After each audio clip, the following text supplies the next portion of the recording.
Heyo, Hipper here. So it's time to take out some of the tier 7 cruisers that had a hard time before. And don't forget to like, share and obviously subscribe if you enjoy this video. So when I say some of the tier 7 cruisers that suffered before, I mean before we got tier 8. Because now ships like Albemarle and Atago, they don't have to face Yamatos and Conquerors and all that stuff. Still, Musashis, okay, yeah, we can't really get around that. So let's have a look at my build here. I'm using Tenant, Mod of guys on, and Baltimore Soundwave inspirations and all the usual perks here, all about rudder and speed. And on the ship, we obviously have double rudder. The other ones you can really pick whatever you want. Maneuverability 2.4 rudder, 37 knots.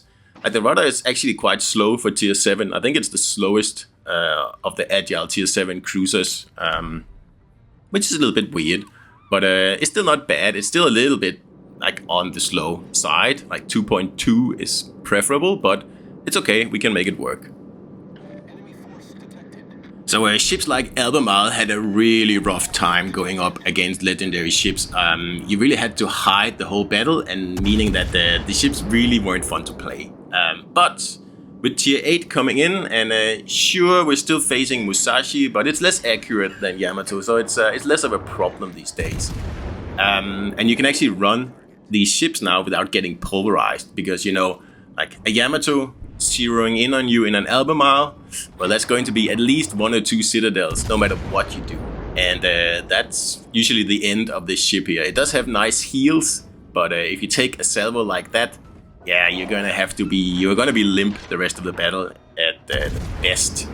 And anyway, we are moving in here, and as you can see, we're not facing too many difficult ships in this battle here. And there's a destroyer in C because it's getting capped, so obviously he's in there. I'm just waiting for my reload, and then I'm popping my radar, and there we have a nice Venom.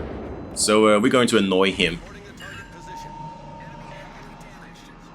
So this battle here is kind of an average battle for me. I think I end up on 2,500 XP, about 100,000 damage, so a little bit more damage than on average.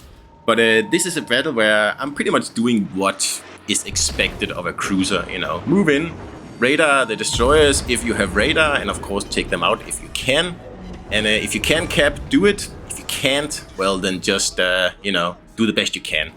And in this situation here, I can't cap. There is a multitude of battleships over here, and although they aren't legendary battleships, even a Colorado tier 6 here, it can make quick work of my Albemarle if I'm not careful. And of course there's torpedoes incoming from the destroyer, so we have to just get into cover here a little bit quickly, and then we'll reevaluate the situation. But really, from a cruiser play standpoint, this is already a solid cruiser play. We've gone in, we've taken out the destroyer, and anything that happens from now on is a bonus, really. And here I make a mistake. I reversed too far, because there's no one in the middle of the map allowing this Iowa here to sail broadside, but he totally misses his shot, because I don't know what happened there, but quite lucky. So I'm just gonna climb in to my, island here, like a snail, and slither up against it, because like I said, I cannot grab this cap here. There's simply just too many red battleships out there, and I'll just get one shot if I try. So it's better just to sit here, defend the cap, and defend my flank as you're supposed to. And really, that's the best you can do. And it's really not a lot to ask of, well, anyone playing this ship here. Just do the best you can where you spawn. That's it. That's it. And I mean, for a battleship, that's, if a cruiser shows broadside, take it out. If a battleship shows broadside, take it out. And a destroyer, I mean, go in, try to cap, try to spot. And a cruiser, like I did, go in, radar, take care of the enemy destroyer, and then just, do whatever you think is valuable from then on. And like in this battle here, the Reds aren't pushing too much, and they don't really have any caps either. So there's no real need for me to take any chances, especially in this ship here, because yeah, like you don't want to go out in front of 3 battleships in an Albemarle, no matter how agile you have this ship. And I really enjoy to play Albemarle. Like it's kind of a mix between Wichita and Atago. It has really good HE, and it has, you know, the radar of Wichita, so it's good. And you also get torpedoes, so it's kind of everything. But yeah, it is a squishy ship, absolutely, and it has a stepped citadel and all that stuff. So yeah, and if you catch Battleship AP, you are going to regret it. And also, kind of a boring battle, this one here, because I'm taking a page out of Aaron's playbook here and just sitting behind this island, because it really, all we have to do is just keep these battleships here from overrunning the flank, and the game is won, really. And as long as I can sit here unspotted and shoot at the enemies, well, that's what I'm going to do. It is so enjoyable, though, to be able to play Albemarle again, because I have, you know, not played it for probably a year, because it just wasn't competitive against legendaries at all.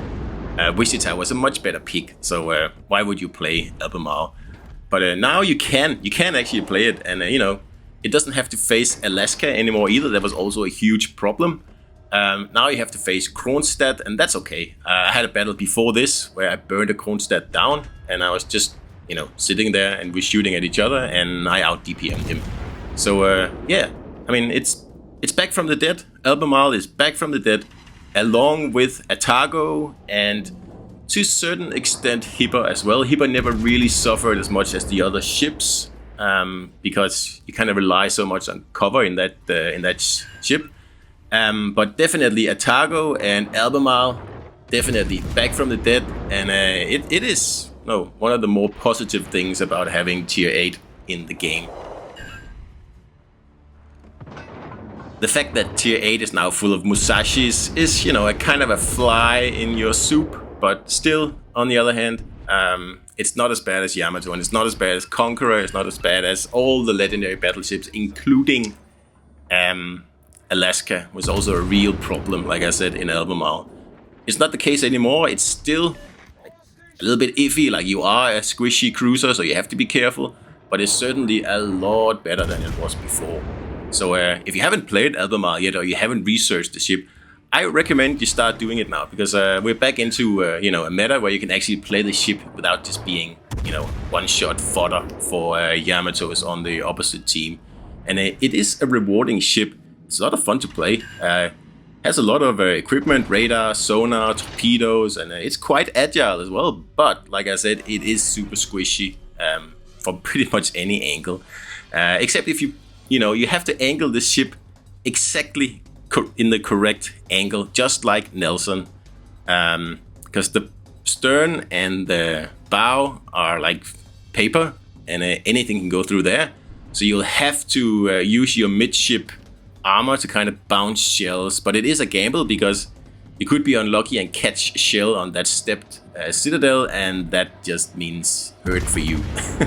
So it's kind of a little bit of a gamble ship. It's not as easy to play as Edinburgh. It's actually harder than Edinburgh. I'd say Albemarle is one of the hardest ships in the game. Not that Edinburgh is easy in any way, but yeah, the British cruisers in general, probably the hardest cruisers to play. I mean, if we take ships like Albemarle, it's difficult to play. Tiger 59, quite difficult to play, let's just put it like that. Minotaur, also not the easiest cruiser to play out there. So yeah, they're challenging ships, but they're also very rewarding ships. Probably the most rewarding ships in the game, I think. Especially a ship like Edinburgh, for example. You know, when you pull off awesome stuff in that ship, it's a good feeling, and you know, it just makes it more rewarding, really. Like, instead of just playing Cleveland all the time, and you know, yeah. Anyway, so we are getting to the end of the battle here, and to be honest, I'm getting really bored now. And yes, like, you know, from a like normal viewpoint, it would make sense to stay in this position here and you know, just shoot at whoever shows up.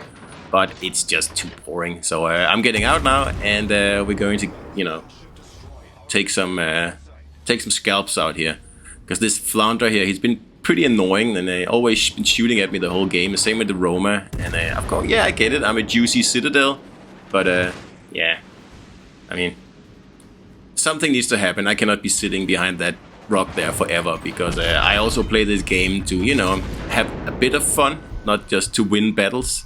So yeah, it's time to move out. It's time to do something and you know, have some shells flying around and actually get a little bit of action from this game here.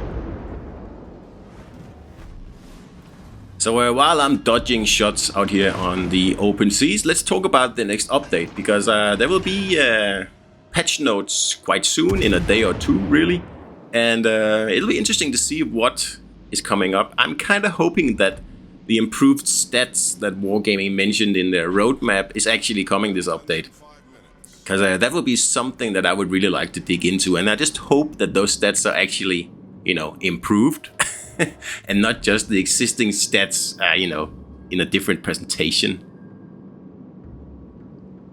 We already know what the next campaign ship is gonna be, the Hayate, like a tier 8 Japanese destroyer. And if you ask me, that sounds extremely boring. It just seems like another Yudachi, really.